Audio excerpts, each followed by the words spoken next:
అందుకే big boss అవుతుంది. ఇది రియాలిటీ షో కాదు, అది వాళ్ళ టీఆర్పీ రేటింగ్ కోసం వాళ్ళకి నచ్చిన కంటెస్టెంట్ గెలిపేయడం కోసం పెట్టుకున్న షోనే తప్ప this is not at all reality show. ఈ వీడియోని ఖచ్చితంగా మీరు ఎవరికైనా షేర్ చేయండి, ఎవరికైనా చూపించుకోండి.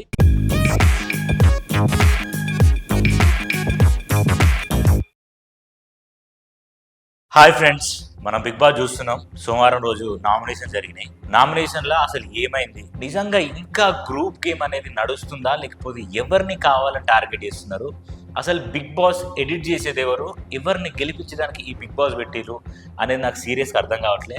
యాజ్ ఏ సోషల్ పోస్ట్ ఎంటర్టైన్మెంట్లో యాంకర్ నెబిల్గా, బిగ్ బాస్ రివ్యూయర్గా నేను ఎవరికి బయాస్డ్గా కానీ ఎవరికి సపోర్టివ్గా కానీ నేను మాట్లాడట్లేదు. కానీ బిగ్ బాస్ హౌస్లో జరిగే నిజాలని, ఎవరిని ఏ విధంగా టార్గెట్ చేస్తున్నారు, ఎవరు ఫ్లిప్ అవుతున్నారు, ఎవరు గెలవాల్సిన వాళ్ళు, ఎవరు ఎలిమినేట్ అయి రావాల్సిన వాళ్ళు అని నా ఒపీనియన్స్ మాత్రం చెప్తున్నా. దయచేసి ఈ వీడియోని లాస్ట్ వరకు చూడండి. చాలా విషయాలు 24/7లో జరిగినాయి ఎపిసోడ్లో చూపించట్లేదు. ఎపిసోడ్లో ఎవరినైతే ఆ బిగ్ బాస్ టీం వాళ్ళు పాజిటివ్ చేయాలనుకుంటున్నారో వాళ్ళవి మాత్రమే చూపిస్తున్నారు, మిగతావన్నీ కట్ చేసి పారేస్తున్నారు. సో అలా కట్ చేయడం వల్ల ఒక్కొక్క కంటెస్టెంట్ ఒక్కొక్క విధంగా పోర్ట్రీ అవుతున్నారు. మనకి వాళ్ళు పోర్ట్రీ చేసుకోవాల్సిన అవసరం లేదు. వాళ్ళ ఎడిటింగ్ని బట్టి వాళ్ళని మనం పోర్ట్రీ చేసి చూపిస్తున్నారు. నిన్న జరిగిన నామినేషన్లో అందరు నామినేషన్లో ఉన్నారు. నిన్న ఒక రోహిణి తప్ప. రోహిణి ఎందుకు నామినేషన్లో లేదు అని అంటే మెగా చీఫ్ కాబట్టి. నేను మన వీడియో స్టార్ట్ చేయకుండా ముందు ఒక్క చిన్న హెల్ప్ ఏంటంటే, మన ఛానల్కి మనం చెప్పే విషయాలకి రీచ్ లేకపోవడం వల్ల ఎవరికి ఈ నిజాలు వెళ్ళట్లేదు. దయచేసి మీరు చూస్తున్న వాళ్ళు మన వీడియోని లైక్ చేసి, కామెంట్ చేసి, ఛానల్ని సబ్స్క్రైబ్ చేసుకుంటే మీకు చాలా తొందరగా నోటిఫికేషన్ వస్తుంది. అండ్ ఈ వీడియోని నలుగురికి షేర్ చేయమని హార్ట్ఫుల్గా కోరుకుంటున్నా. వీడియోలోకి వెళ్ళే ముందు ఒక వీడియో చూపిస్తాను. నేను గౌతమ్ అండ్ ప్రేరణ మధ్యలో జరిగిన నామినేషన్లో ప్రేరణ ఒక మాట అంది, అది ఎపిసోడ్లో కట్ చేశారు. అది దేని గురించి ఎందుకు అనేది వీడియో చూస్తూ మనం మాట్లాడుకున్నాం. వీడియో చూపిస్తాం, మీకు స్క్రీన్ మీద ప్లే అవుతుంది, చూడండి. రా అన్నాడు అవినాష్ ని ఫస్ట్ టైం. అందరూ అప్పుడు కూడా రైజ్ అయ్యారు అందరూ, but he didn't realise only. So ఇది కథ. మనం అర్థం చేసుకోవాల్సిన విషయం ఏంటంటే, వాడు అని అనడం తప్పు కాదా, వాడు అని అనడం తప్పు కదా, ఒరే అనడం తప్పు కదా, రాగొట్టడం తప్పు కదా. ఇవన్నీ తెలుగు రానోళ్ళకి తీసుకొచ్చి బిగ్ బాస్ హౌస్లో పెడితే ఇట్లనే ఉంటుంది. ఇక్కడ మ్యాటర్ ఏంటంటే గౌతమ్కి మాట్లాడడం రాదు. ఈమె ఏమంటుంది, ఫస్ట్ టైం రా అన్నప్పుడు వాడికి తెలీదు, మేమందరం కూర్చోబెట్టి చెప్తే వాడు ఏమన్నాడంటే ఓకే రానడం డిస్రెస్పెక్ట్గా వెళ్తుంది సో అని చెప్పేసి అవాయిడ్ చేసింది. నెక్స్ట్ టైం రా అన్నాడు, ఆ రా అన్నప్పుడు వాడికి తెలిసే అని అన్నాడు. అంటే దట్ మీన్స్ దట్ నాట్ రా అనడం అంటే బూత్ పద అంటే డిస్రెస్పెక్ట్ చేసినట్టు కాదంట. థర్డ్ టైం గౌతమ్ అన్నాడు వాడు అని అంటే అది డిస్రెస్పెక్ట్ చేసినట్టు నువ్వు అనుకోవద్దు అంట. అంటే వాడు అని అనడం తప్పు కాదు, వీడికి రౌడీలాగా రావడం తప్పు కాదు. దానికి మళ్ళీ ప్రేరణ వచ్చి ఎక్స్ప్లెనేషన్ ఇవ్వడం. ఇది ఎపిసోడ్లో కట్ చేసింది. ఎపిసోడ్లో నాకు ఇంకా పాయింట్స్ ఉన్నారని కూర్చుని చూసినారా, ఆ కూర్చున్న దానికంటే ముందు జరిగిన వీడియో ఇది. ఆమె మాట్లాడే మాటలు అలా ఉంటాయి. రా అనడం కూడా తప్పు కాదంట గైస్, రా అనడం తప్పు కాదంట, వాడడం తప్పు కాదంట. ఓకే, ఇవన్నీ ఇదంతా ఎవరి కోసం చేస్తున్నారు అనేది నాకు అర్థం కావాలి. ఎవరిని సేవ్ చేయడానికి అంటే, నాగార్జున వచ్చేమో ఈ సీజన్ 8కి అస్సలే పనికిరాని హోస్ట్ నాగార్జున వచ్చేమో ఆయనను పొగుడుతాడు. బొచ్చు కూడా వీకెళ్ళేవారు. ఇట్లా చెస్ట్ మీద ఎంట్రికలు తీసి పీకేసింది ఎవరు, పృథ్వీ. అయితే గౌతమ్ చేసినట్టు గౌతమ్ ఎందుకన్నారు నాకు అర్థం కావట్లేదు. ఇక్కడ నేను ఎందుకు గౌతమ్ని అని ఎందుకు మాట్లాడుతున్నా అంటే, అందరు టార్గెట్ చేస్తున్నారు. అసలు ఈ కన్నడ బ్యాచ్ వాళ్ళని ఎక్స్పోజ్ చేసిందే గౌతమ్. ఈ కన్నడ బ్యాచ్ వాళ్ళని ఎక్స్పోజ్ చేసిందే ఈ వైల్డ్ కార్డ్ ఎంట్రీ వాళ్ళు పోయిన వాళ్ళు. రోహిణి అవ్వచ్చు, అవినాష్ అవ్వచ్చు, గౌతమ్ అవ్వచ్చు, టేస్టీ తేజ్ అవ్వచ్చు, వీళ్ళే కదా దాన్ని ఎక్స్పోజ్ చేసింది గేమ్ని. అంతేనా కదా. అండ్ ఇంకొక విషయం, నిన్న జరిగిన నామినేషన్స్లో అందరు వచ్చి, ఇప్పుడు నాకు అర్థం కదా, కూర్చునే విధానంలో కూడా ఇటు వైల్డ్ కార్డ్స్ ఇటు ఓజీ రాయల్ క్లాన్ డిస్మాంటిల్ అయిన తర్వాత ఎందుకు కావాలని కూర్చుంటున్నారు అనేది నాకు సీరియస్గా అర్థం కావట్లేదు. గాయస్, నేను ఇప్పుడు ఏదో వీడు ఇట్లా అన్నారు వాళ్ళు అట్లా అన్నారు అని స్టార్టింగ్ నవీల్ గౌతమ్ని నామినేట్ చేసిండు, ఆ తర్వాత విష్ణుప్రియాని నామినేట్ చేసిండు, తర్వాత నిఖిల్ వచ్చిండు, ఇట్లా పాయింట్ టు పాయింట్ నేను ఇట్లా చెప్పదలుచుకోవట్లేదు. నేను ఓవర్ వ్యూ ఇస్తాను. ఓకే, గౌతమ్ దగ్గర ఉన్న ఫ్లాస్ ఏం తెలుసా, ఆ టైంలో ఎట్లా మాట్లాడాలో తెలియదు. ఏం మాట్లాడుతున్నాడో ఆయనకే అర్థం కాదు. అట్లా మాట్లాడకపోవడం వల్ల ఎవరికి ప్రాబ్లం అవుతుంది తెలుసా, అట్లా మాట్లాడకపోవడం ఆయనకే ప్రాబ్లం అయింది. ఇప్పుడు మన ఒక పాయింట్ మన దగ్గర వచ్చినప్పుడు మనం ఆ పాయింట్కి రిటర్న్గా మాట్లాడేంత దమ్ము సత్తం మనం మాట్లాడాలనే ఉండాలి. కొట్టుకోవడం తిట్టుకోవడం అక్కడ ఏం ఉండదు. అర్థమవుతుందా? ఓకే, ఇక్కడ ఏమైంది, నబీల్ గౌతమ్ని నామినేట్ చేసి ఒక మాట ఏమంటే, నువ్వు నబీల్ దగ్గర ఫైర్ లేదన్నావు, నబీలు బ్యాక్ స్టాబింగ్ చేస్తా ఉన్నాడు, బ్యాక్ పిచ్చింగ్ చేస్తా ఉన్నావు. నేను అవన్నీ చేయలేదు. ఈవెన్ నైన్గా వచ్చి చెప్పినప్పుడు కూడా నేను క్లారిటీగా చెప్పినా, నేను నీకు సారీ చెప్పినా అని చెప్పేసి నబీల్ అన్నాడు. దానికి గౌతమ్ ఇచ్చిన ఎక్స్ప్లెనేషన్ ఏంటి? నువ్వు ఇస్తున్నావు మచ్చా, నువ్వు ఇస్తున్నావు, నీలో ఫైర్ కూడా తగ్గిపోయింది. నువ్వు 1 వీక్ స్టార్టింగ్లో ఉన్న వారం ఇప్పటివరకు గ్రాఫ్ తగ్గింది అని అంటే నిజంగానే నబీల్ గ్రాఫ్ తగ్గలే అని నేను అన్నట్లే. తగ్గడం వల్ల ఆ విషయం మీద డిఫెండ్ చేసుకున్నాడు గౌతమ్. ఇలా అంతా కట్ చేసి ఓవరాల్గా జరిగింది నా లోపల కూడా ఫైర్ ఉన్నది, నువ్వు జెన్యున్గా లేవు అని చెప్పేసి గౌతమ్ అంటే నేను జెన్యున్గానే ఉన్నాను, నేను జెన్యున్ ఉన్నా కాబట్టి ఇప్పటిదాకా వచ్చిన నబీల్లో ఫైర్ ఉందనంటే నేను కూడా చెప్తున్నా, నేను కసంసే చెప్తున్నా, నా లోపల కూడా ఫైర్ ఉంది, టన్నులు ఉంది, కిలోలు ఉందని సినిమా డైలాగులన్నీ ఏదో పడ్డాయి దాని లోపల, అది వేరే విషయం. ఈయన డైలాగులు ఆర్గ్యుమెంట్లో అయిపోయింది. ఓకే, తర్వాత విష్ణుప్రియ నామినేట్ చేసిండు, అది మనకు తెలిసిందే, అది జరుగుతూనే ఉంటుంది నబీల్కి విష్ణుప్రియకి. సో విష్ణుప్రియ నామినేట్ చేసిండు, అయిపోయిన తర్వాత మోస్ట్లీ మనం మాట్లాడుకోవాల్సిన నామినేషన్స్ ముగ్గురు. ఒకటి Avinash nomination, Gautham nomination, Prithvi nomination, Prerana nomination, Nikhil nomination. ఇలా 5 నామినేషన్ల గురించే నేను మాట్లాడదలుచుకున్నా. ఓకే, నేను ఫస్ట్ పృథ్వీ అండ్ గౌతమ్ వీళ్ళిద్దరి మధ్యలో జరిగిన ఆర్గ్యుమెంట్ గురించి మాట్లాడుతాను. పృథ్వీ గౌతమ్కి మధ్యలో జరిగిన ఆర్గ్యుమెంట్లో నువ్వు ఏం బీకలేవు అనే మాట అడుగుతున్నావా గౌతమ్, దానికి చాలా తప్పైందని చెప్పేసి ఇప్పటికీ ఒక 10-20 సార్లు సారీ చెప్పాడు. ఈ సారీ చెప్పడమే చాలా పెద్ద మిస్టేక్. సారీ చెప్తున్న కొద్దీ వాళ్ళకి హైప్ పెరుగుతూ ఉంటుంది.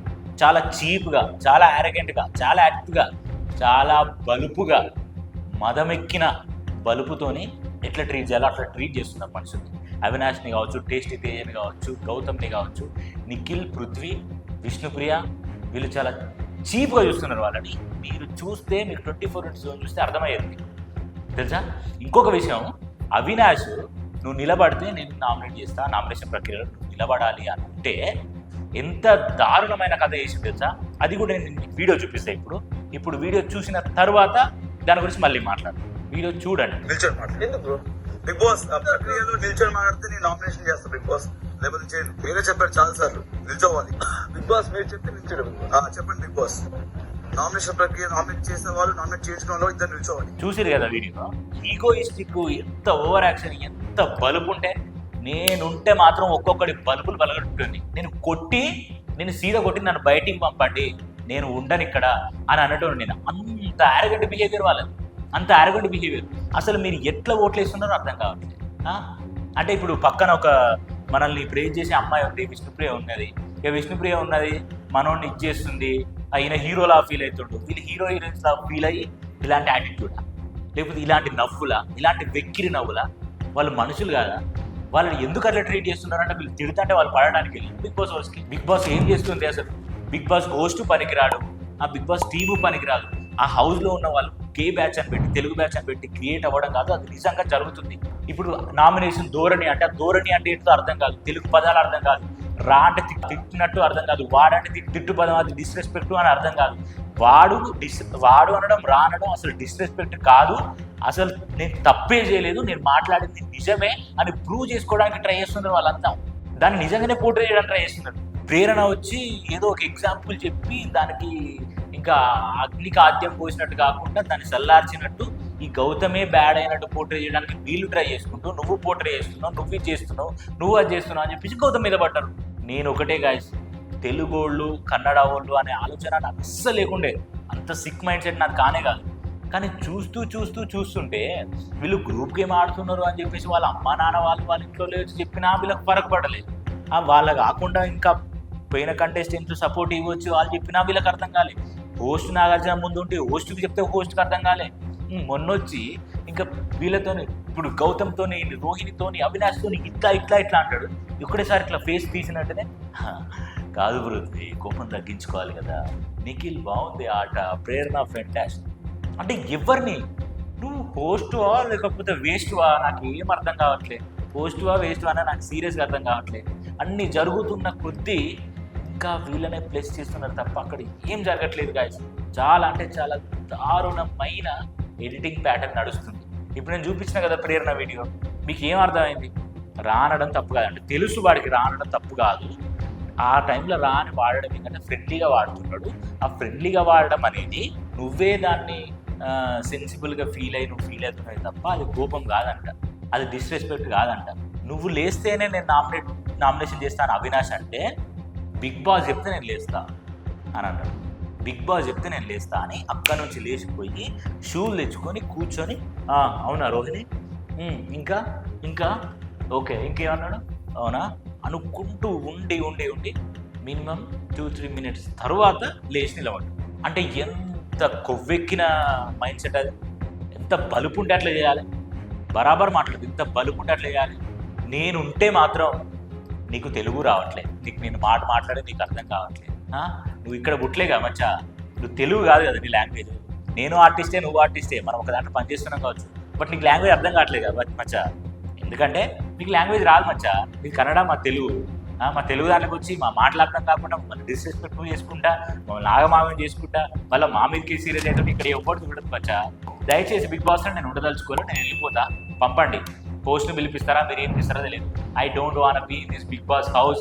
Exactly against to everything. నేను ఎగ్నెస్ట్ అయినా ఉంటా, ఈ రూల్స్ వద్దు, ఈ బిగ్ బాస్ వద్దు, ఎవరిని సేవ్ చేయడానికి ఈ బిగ్ బాస్ ఎవరు నడుస్తుంది, నేను వెళ్ళిపోతా అని అంటున్నాను. నేను నా దాంట్లో ఉంటే ఈ హైదరాబాద్లో ఈ పొలం చాముల దాకా, వరంగల్, కరీంనగర్, ఖమ్మం దాకా, ఈ చుట్టుపక్కల తెలంగాణ ఎవడు పోయినా కూడా కరాఖండిగా మాట్లాడేటట్టుంది. కానీ గౌతమ్కి మాట్లాడొస్తలేదు, ఫస్ట్ గౌతమ్కి మాట్లాడొస్తలేదు, అటు పోతే టేస్ట్ చేయకి ఎక్స్ప్లెనేషన్ ఇవ్వలేదు, ఇటు పోతే అవినాష్ పర్ఫెక్ట్గా చెప్పరాట్లేదు. ఎందుకు ఇట్లా జరుగుతుంది నాకు సీరియస్గా అర్థం కావట్లేదు. సీరియస్గా నాకు బిగ్ బాస్ చూడబుద్ధి అయితే లేదు.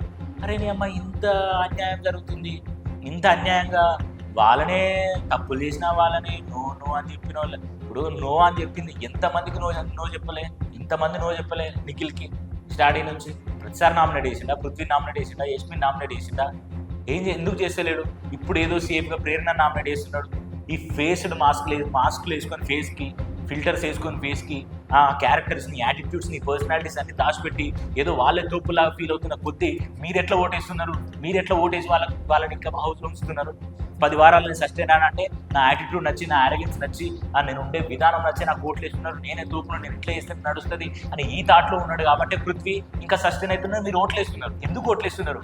చిన్న విషయానికే అశ్వత్థామ అన్నందుకే ట్రోల్ చేసిలేనని, లేకపోతే ఒక్క విషయంలో కోపపడ్డందుకే తర్వాత ఎవరిని ఓమాదిత్యన్ అవ్వచ్చు, లేకపోతే శేఖర్ భాష అవ్వచ్చు, వీళ్ళ మీద విరుచుకుపడ్డారు మీరు ఆడియన్స్. అలాంటిది ఇంత బ్యాడ్ బిహేవియర్ ఉన్నప్పుడు ఎట్లా ఓట్లేసి గెలిపిస్తున్నారు, ఎట్లా ఓట్లేసి వాళ్ళని అందులోనే ఉంచగలుగుతున్నారు అనేది నాకు స్టిల్ ఇప్పటికీ అర్థం కావట్లేదు. అంటే సీరియల్ చూస్తున్నారు, సీరియల్ బ్యాచ్ అయినా ఇది రియాలిటీ షో కదా, రియాలిటీ ఎక్కడున్నది మరి? అట్లా ఆరోగ్యంగా ఉండడమా? ఆడ కనెక్షన్ బిల్డ్ చేసుకొని వాళ్ళిద్దరిని చూసుకుంటా, వాళ్ళిద్దరు ఏమైనా సమాజాలు ఉద్ధరించుకున్నా వాళ్ళని చూసుకుంటూ మీరందరూ వాళ్ళకు ఓట్లేసి వాళ్ళని ఉంచుతున్నారు హౌస్లో.